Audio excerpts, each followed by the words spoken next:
as we don't have Reed Duke or John Finkel or Seth Mansfield or any, Sam Party. No real big pros that play here, but we have Pro Tour qualified players, and just people who consistently do well at tournaments. So,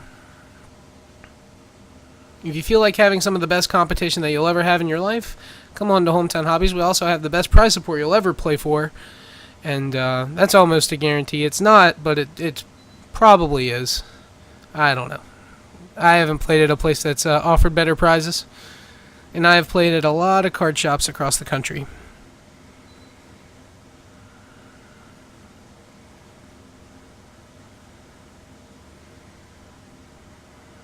You can see Joe possibly taking a mulligan down to 6.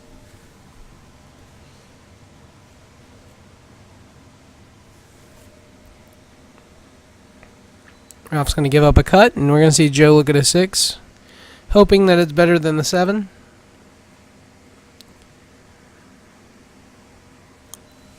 Ralph likes his hand. It looks like he has Laguna Trailblazer and an Ordeal Thassa, so nope, that's Secret of the Way and the blue-white one, Battlefield Hoplite or whatever. Battle Eyes Hoplite. Plane's going to come down for Ralph, and I thought he was going to crack it like a fetch for a second, followed by Forest, Warden of the First Tree. Similar to Figure of Destiny, definitely different as he upgrades with white or black to make him a true Abzan card. 1 life is going to be paid to play Seeker of the Way for Ralph with Mana Confluence, tapping for white. Or just actually, it doesn't matter what it tap for as he has a plains. The 1/1's going to attack. If he blocks, that's actually maybe pretty good for Joe, just clearing. Yeah, I can't imagine that he was going to block. Joe's going to pass, electing to not play a Hangerback Walker. He might have Celestial Flare doesn't do anything right now. But a Flooded Strand's going to come down, knocking Ralph down to 16 life.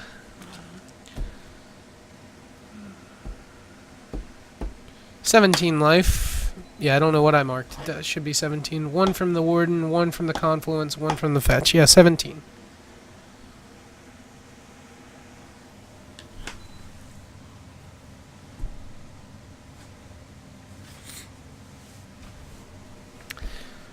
Yeah, now what? I don't exaggerate with you all. This room is quite tiny. The room I'm in, and as you see, I am actually a pretty big guy, so it's not the most comfortable place to be in the world. And it's pretty awesome that Noah got to see it firsthand to see where I spend 5 hours at a time sometimes. So we're going to see Secret of the Way attack with the lifelink trigger. Scry 1 is going to go into effect. The Scry is going to be thought about, and it's going to keep it on top. And Ralph is going to gain 3 up to 19 life, and Joe's going to take 3 down to 17 life. Ralph's going to pass it back, I believe. Joe's going to activate Warden. Wow. Oh, man, I might have to get water. Oh, no.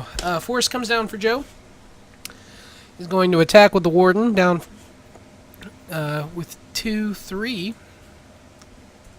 Knocking Ralph down to 16 life. Followed by, I believe that's a Mana Gorger Hydra. I don't recognize that one on the art, but it looks like it's definitely a rare. I can see the authentication foily strip at the bottom middle of the card. So I would say it's either a Herald of the Pantheon or a Mana Gorger Hydra, and it costs 3, and I think Pantheon costs 2. So I'm gonna say it's safe to assume that's Mana Gorger Hydra. For those of you who do not know, it is a 1/1 for 2 and a green with Trample, and it says whenever a card is played or a spell is cast, this card gets a +1/+1 counter. It might say whenever you cast a spell, but I believe it works for both players. Let me look it up and make sure. I don't want to misquote you a card. It's definitely Mana Gorger Hydra. Trample, whenever a player casts a spell, get a +1/+1, or put a +1/+1 counter on Mana Gorger Hydra. So it's a 1/1 for 2 and a green. I did actually get the card right, which is surprising. Ordeal of Thassa comes down, putting a counter onto Seeker of the Way, which triggered lifelink. And also triggers the Managorger Hydra. It's going to attack with the 1 prowess trigger, unblockable. The Scry, I'm not sure if he did. If he did, yeah, there we go. He's going to Scry now. And that looks like a basic land. He wants to put that one on top, apparently. I thought it was a basic land. It might not have been. And if it was, he might need that land. So Ralph is going to go up to 18 life. Joe's going to go down to 13 life. With a 1/1 countered Managorger Hydra and a Warden of the First Tree. Both of which cannot block the Seeker of the Way that has an Aqueous form on it. And an Ordeal of Thassa that could possibly be sacrificed next turn if Ralph draws decently. If he draws one of his other, I believe, 6 Ordeals. I think it plays 3 of the white one and 4 of the blue one. I could be wrong on that. But if he draws either of the Ordeals, maybe even a Dromoka's Command, like there's a lot of cards that could help him pop the Ordeal of Thassa next turn. Ooh, looks like Joe has Dromoka's Command in his hand, which could actually destroy either the Aqueous form or the Ordeal of Thassa, which it could be a combat trick to give your... I believe it puts a +1/+1 counter on target creature is one of the modes. So he can put a +1/+1 counter on Gorger Hydra and destroy the Aqueous form. And that'll give it 2 counters total, 1 for the Dromoka Command being cast, and then 1 because the Dromoka Command puts 1. So that would make Hydra a 4/4 right there, and that's without Ralph playing any cards. Sylvan Caryatid's going to come down, leveling up Managorger, and Gorger's going to attack. Joe's going to get busy with that Gorger, knocking Ralph down to 15 life. And Joe's going to pass it back, I believe. So he's not going to elect to go with the Dromoka's Command to get rid of the Aqueous form that will allow him to block, instead playing out another blocker that can't block. Defiant Strike coming down, triggering Lifelink and Prowess. And that's going to count the number of pumps that's on it. Defiant Strike lets him draw a card. Looks like he drew a Favored Hoplite. Or it might be an Ordeal, actually. I think it was. So Ralph is going to be able to activate both of his Ordeals this turn, which makes that look way, way, way worse for Joe. He definitely should have played Dromoka's Command now. So we should see Ralph just be fine on this attack. Unless he's going to gain 10 life and go out of reach of that Hydra. Actually, one of those might not trigger. He gets to pick the one that triggers. Because one of them won't pop. One of them will add the second counter, and then the third one will happen, I'm pretty sure. So we're going to see how they resolve it. So the Scry is going to resolve first. They're going to probably do it in the order that it actually shows. And if both of them pop, I guess I don't know how this actually works, but I'm almost positive that one adds a counter and misses its timing, or whatever you want to call it, to pop because it doesn't currently have a third counter. Then the other one resolves putting a third counter on, but it's too late for the first one. So I'm pretty sure, yeah. Okay, so that's how they're going to resolve it. Only one of them will actually activate. But he'll get a draw too with the Ordeal of Thassa, so nothing happens. He gets to draw two regardless, unless Joe has a Trick Bind or a Void Slime. So a lot of damage is coming through Joe's way, and it's unblockable because he did not leave up Dromoka's Command. So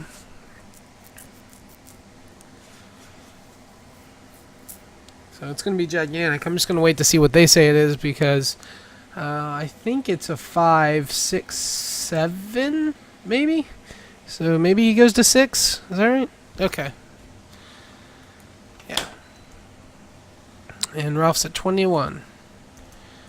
And that should be all she wrote. I imagine Ralph's going to get this one. He probably might play out like another creature just to put another threat in play so he can get things started next turn. But no, he's just going to pass it back and say, "Deal with what I have, sir." Joe draws a Warden.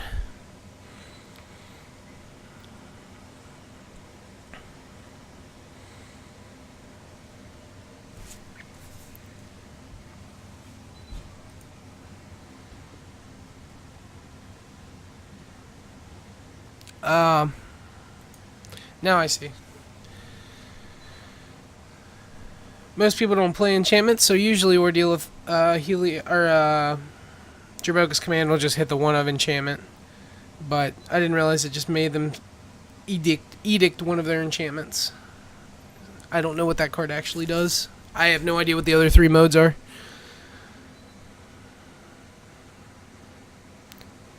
Maybe it makes them fight based on this.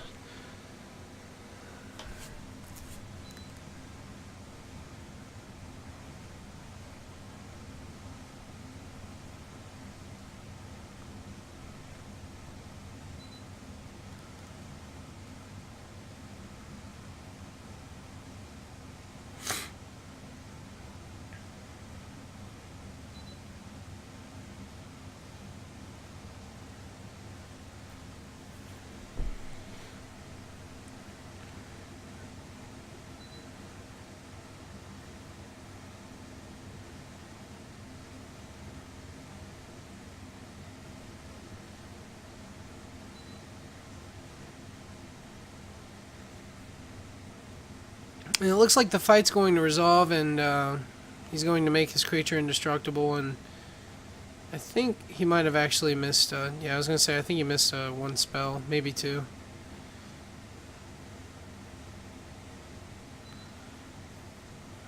That's what's tricky.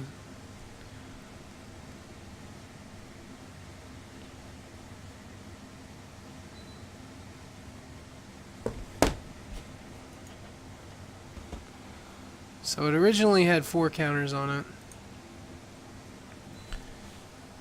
And now it has 9. I don't think 5 spells were cast. 4 spells and I don't think 4 spells were even. So maybe Joe got this one after all. Yeah, I don't know. I don't know what half of the standard cards are anymore, I guess.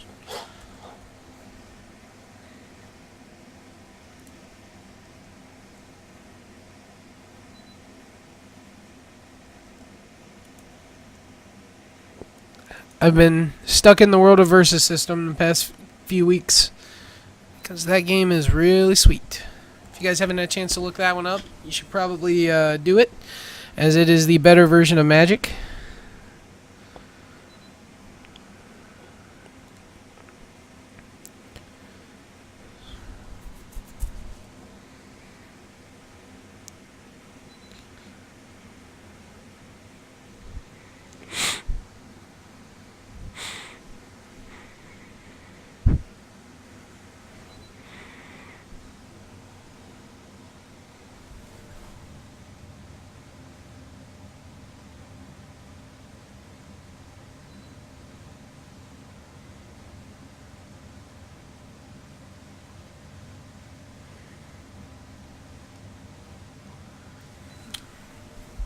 I think it's lethal either way, actually, even with the Ajani's presence.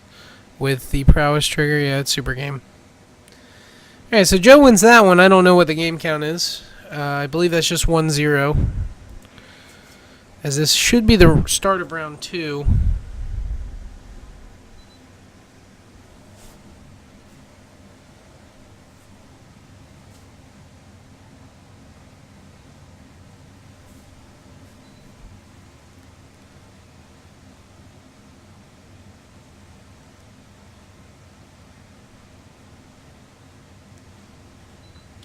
Doing some quick sideboarding.